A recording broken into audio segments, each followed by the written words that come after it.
मुझे खुशी हुई कि जिस दिन आए लंदन से अपना इलाज करा के, उससे अगले दिन उन्होंने कहा हो सिर्फ गरीबों को सेहत की सहूलतें नहीं है, गरीब जो है वो रुल रहे हैं, उनको वो नहीं है।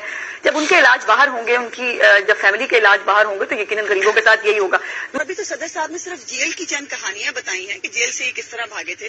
अभी तो बहुत सारी बातें होने बाकी हैं। अभी तो दैविया पेपर मिल पे बात करेंगे, इत्तेफाक फाउंड्री पे बात होनी है। अभी तो IJI कैसे बनी थी उस पर बात करेंगे।